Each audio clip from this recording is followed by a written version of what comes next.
arterial ulcers mizotrangin tisenzam chiat banga pan tiin kada a he natna hi ahing danga chuan ischemic ulcers antiboka alo omchana chuan kelam panga thisen kalthat lo wangin alo om china ni kelama thisen alo kalthat lo chuan akal thalo na lai bunte ti sa te kha alo thi china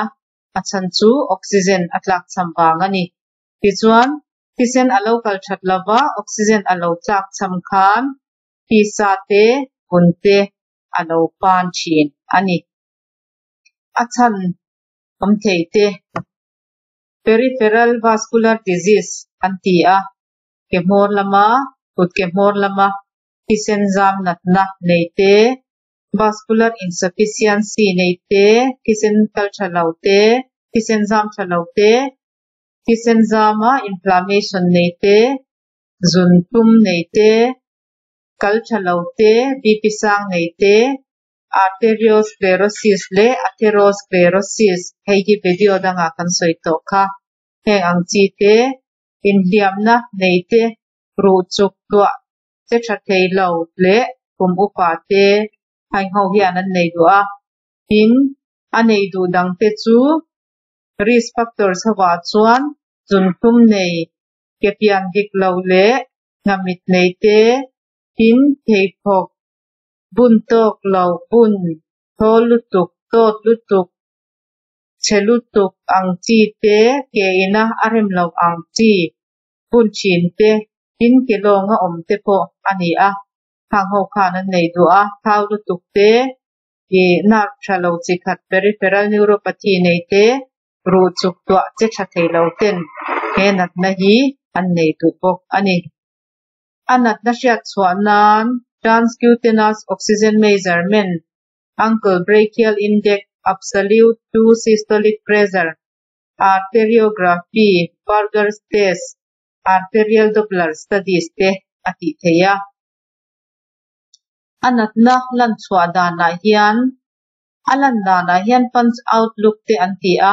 alan dan hi apana hi abial te na omdu a tin asir kwa la hi achiang boka apan chi na hi chiang deuh hian om china ni tin om du na la ya chuan ke zungtang mora te tin ke artuia te chuba ka chuan ngal pon lampanga te tin pressure om na lai phekhok kan buna phekhok no na lai te mo kan ra na lai te mo kha ang chia te khan om du boka apan lan dana hian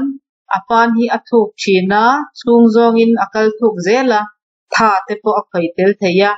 tin han enila ti saron in siam thar te hi aum thadu lo emema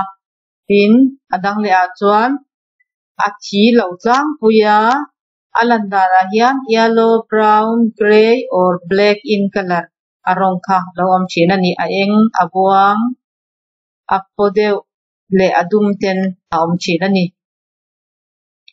ke kha han khoita ila alo vot theya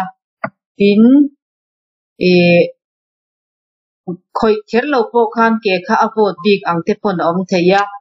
adang le a chuan marpu khoi pu har ema avunte kut tinte kha angkha alo song te thina multe lo tro lova apana aro boka amaro chu han khoita ila alo sak deuh thin ani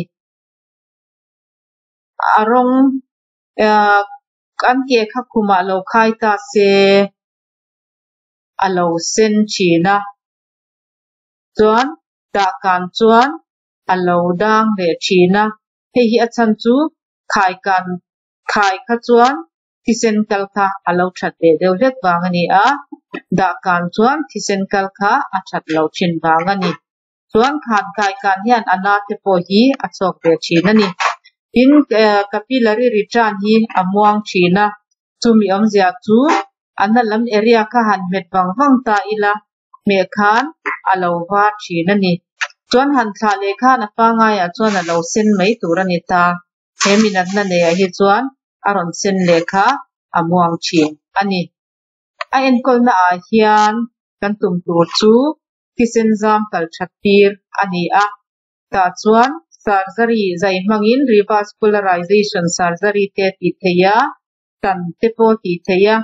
tin abun chi te po oma a in pangpuara ka khan ke te pressa alo in ti thep le a chu chuan in kisen kal kha atit thachina apan lai bulbel kha ti ro that turani damdoi hnoi chi a oma katok simmer aidin antia chu chu hnoi thin turani a abulbela khami kan hnoi khan dan na siklaka a ven don ba ka ati ro thadona tin apan lai a khan antibiotic te hnoi thei poka kan phim khurna tur le kan inven na tura chuan